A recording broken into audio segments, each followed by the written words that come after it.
Okay, we're recording. Okay, so part two of the foot course. I think, I think this could just keep going in terms of there's so much we can do with the feet. There's so much connection with the feet to the rest of the body.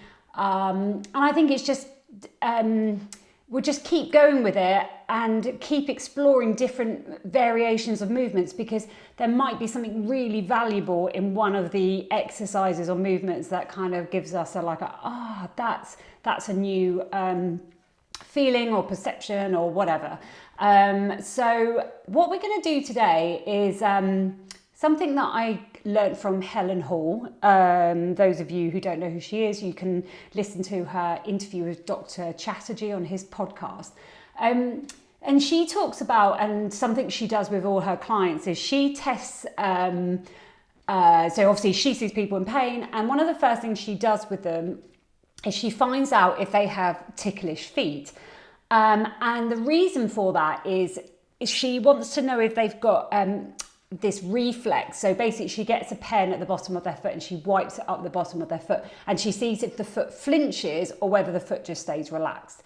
And the reason for that is because we don't want ticklish feet in when we get older, like as in going from a child into like teenage years, like into adulthood, because Helen has done a lot of like research in looking at if our feet are ticklish, then we're going to like react to the ground rather than respond to the ground, which is quite an interesting thought process of the body kind of doing this away from the ground versus just sort of like yielding into the ground. And so one of the ways she talks about getting rid of ticklish feet is by foot scraping.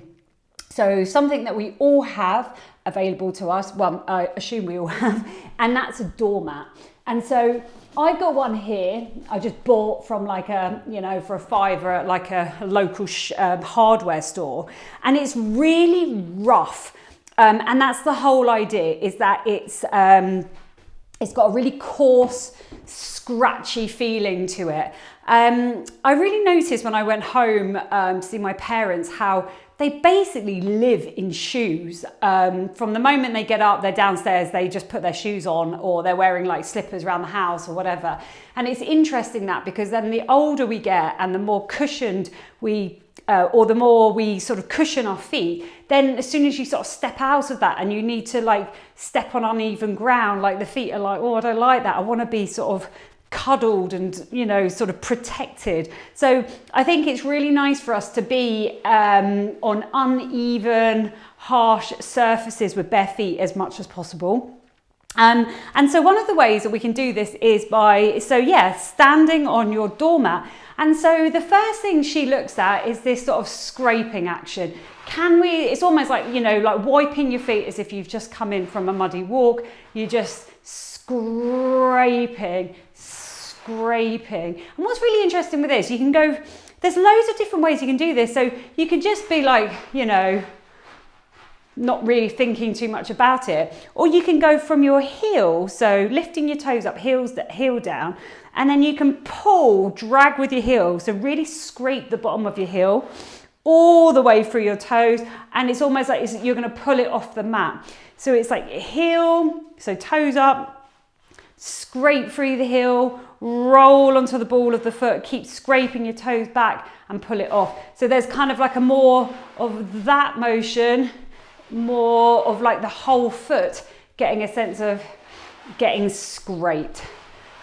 So can you scrape the bottom of the foot? And Helen talks about this being like, this isn't like you're just standing on the mat for like 10 seconds and you get off the mat. You could do, so like if you were going to go out for a run or a walk, whatever, as your like warm up before you go, just scrape your feet. And so then the other thing we can do, so this is my left side, I'm then going to push or lift my heel up, push my toes into the ground. And I'm going to do that like as if I'm stubbing a cigarette out. So I'm twisting my forefoot into the ground. Notice how if I just let my body go with it, there's an internal, external rotation of my whole body as I'm twisting my forefoot into the ground. Heel comes in, heel goes out. Then what I could also do is think about keeping my pelvis still and just twizzle from the hip. If I bring my foot in a little bit more. So there is internal, external rotation just from without the pelvis and the body rotating. So the movement's coming from here. And that should feel however it feels in your body. And so you just want to notice what you can also do. If you look down, you really want to make sure that you've got, like, you're able to get underneath that little toe side and pull it round. So you're really spreading that forefoot. It's almost like I'm pinning the little toe down, not the actual toe, but the ball of the foot. So behind the little toe, you've got the ball of the foot, and then you've got the little toe side, and then it's almost like pin it down and then pull like the rest of the toes, fan them inwards. It kind of gives you like a little bit of a pin and stretch of that outside of foot, which can get, if you think about shoes, often the little toe gets pushed inwards because the shoes often don't fit. So we've spent a lifetime kind of with the foot going in at that angle. So it's quite a nice way to pin it down, ankle bent, and then it's almost like you're pulling the big toe inwards, inwards, inwards. And then same on the other side. So I just let the whole body internally, externally rotate. And there's another good way to notice if that feels comfortable to do. And then you could just keep the pelvis still and think about it more just coming from a hip rotation and a foot rotation. So twisting in and out. And again, sort of pinning the outside of the foot down. So it's almost like I'm fanning my little toe, my fourth toe, down, out, sticking them to the ground, and then pulling the other toes away. So pin and pull, pin and pull, and pin and pull. And then you can just go back to padding, scraping. And then the other bits of our feet that we also wouldn't maybe necessarily think about scraping is the outside part of our feet. So we can go right onto the outside of the little toe, outside of heel bone. Make sure you get that as well. So notice how it turns the whole foot inwards. We call this an inversion. So notice, can you do that? And can you happily scrape on the outside of the foot? And the same again, can you invert the other foot and scrape down that outside part of the foot? And then of course you want to go inside. So notice how I can flip my foot and go in.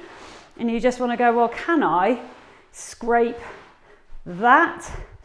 And I might want to do the inside the other foot, harder on that side. And again, give it another little cigarette pushing out and stubbing out exercise. And again, now we can do both feet at the same time. So twist them both in, twist them both out. So again, you can let your body go with it, or you can keep your body still and let it just be the hips that are rotating in and out. So you've got that. Now the other area that we really want to get into is the toes. So, and think of the ends of the toes. So like, think of like almost like a ballerina point. You're going to actually now scrape. It's kind of a bit of a very different sensation. There's so many, so many nerve sensations in our feet, like, feet and hands.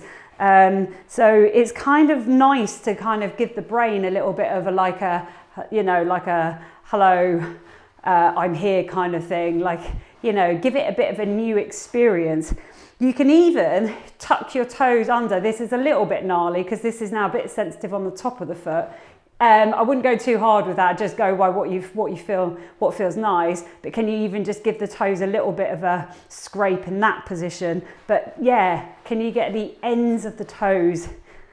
So it's interesting, kind of a bit of a different sensation, especially through that big toe. Can you scrape the big toe ends of toes, little toe, and again, same on the other side. And what is it, your feet, notice if it feels the same. That one feels different. Outside of the little toe kind of feels a bit like, ooh, not sure on that. And then inside a big toe, and then all the ends of the toes, probably an area we never really pay attention to. They're just the things that are inside the shoes, getting pushed on some of the time. The shoe's too small, and there, and then you could just go back to just padding the foot out. So then you can, okay, so now we've done quite a lot of work. Another thing you can do in this position is, I want you to feel like you're going to like pull all of your toes towards your heel. So you'll notice as you pull all the toes towards you, your heel bone, your arches will lift up. So you're curling the toes under like this. So toes towards your heel bone, toes towards your heel bone.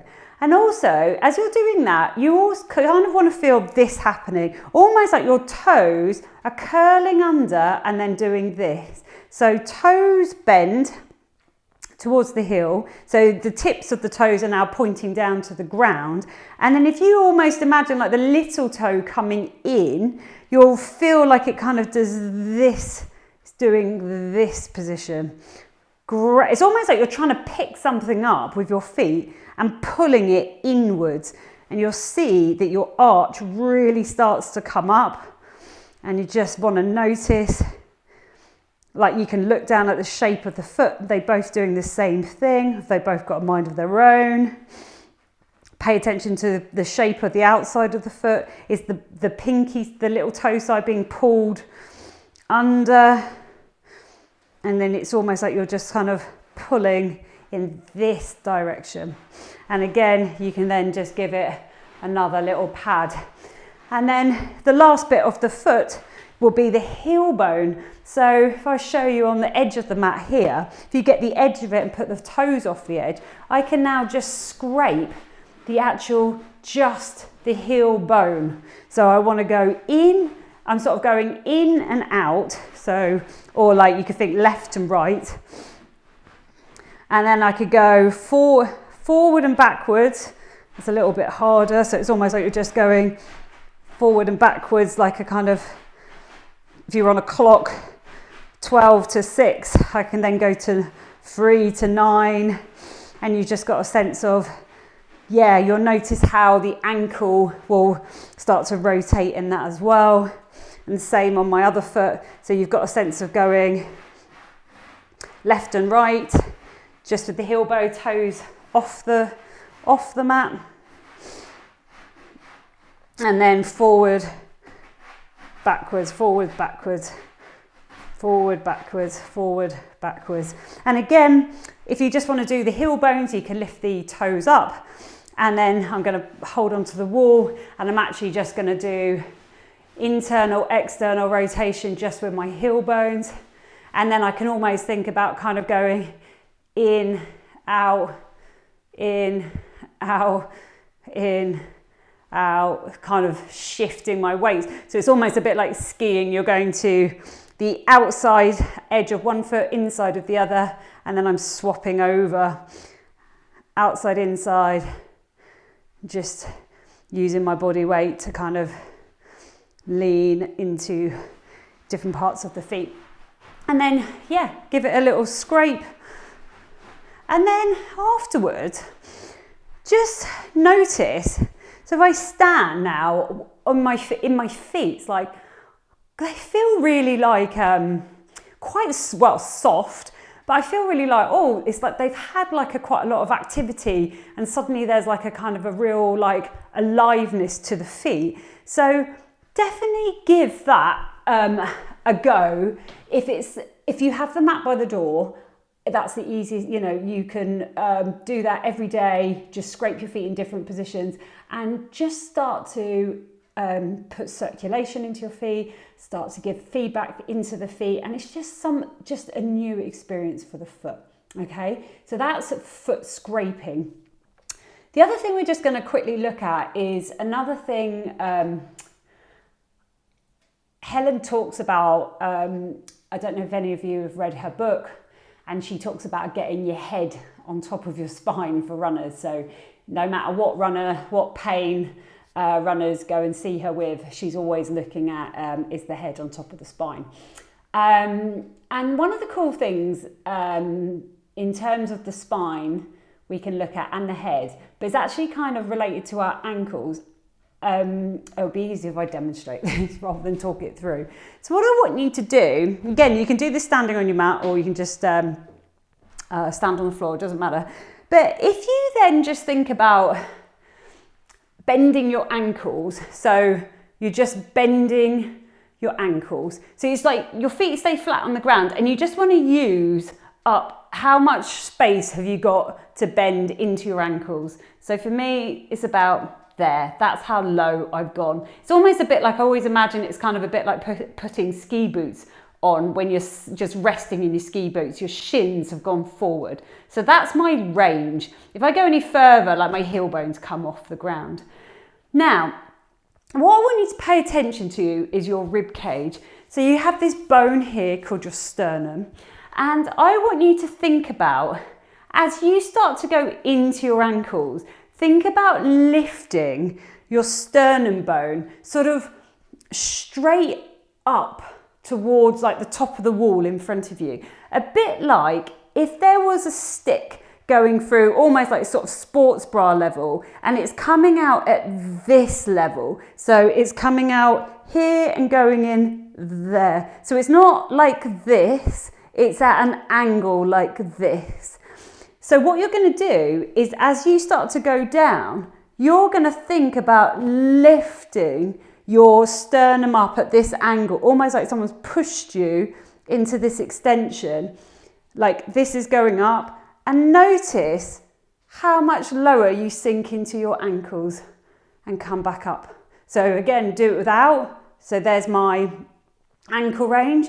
And then if I go and get some nice extension up through my thoracics, can you notice how you actually lower more into your ankles and come back? So from this, like this motion, this, I can then go lower, yield into my ankles. So that's pretty cool. So it's nice to think of like the connection between this upper body and lower body, thinking about how if we improve movement up here, we get better movement down here. And also thinking about, I suppose, especially running, where we definitely want to be able to be nice and tall. The taller we are, and how much we're then going to be able to use our ankles better as we're running. So the last, what time are we on? Oh, we've got a couple of minutes. So the last thing we can just look at, which I always think is nice, is this is a bit of a recap from before, but just stretch the top of your feet. I'm actually not going to do it on the on this because it doesn't feel very nice on the top of the foot. So I'm just going to tuck my foot under. It's almost like I tuck the toes, ankles facing forward, and then I'm just going to roll my ankle from the inside and then roll it out to the outside of the ball of the foot. So it's kind of like starts in, rolls out. You'll feel how your heel bone is the thing that's almost kind of like circling from behind the shin bone. So the shin bone is relatively facing still, and it's the rear foot that's going out and round and putting weight down into the outside of the foot. And so same on this one, get the weight down, push the toes down, weight onto the inside of the foot, and then let the keep the shin, knee relatively facing forward, and it's the heel bone that's twisting behind you and rotating, sort of like almost twisting inward as you go to the outside of the foot, and then you can roll it back in and then roll it out. This foot's way stiffer. Okay, so it's just kind of a nice way, just getting into some of those foot bones from there. Okay, so foot scraping. See what you find, see if your feet like it, and let me know how you get on.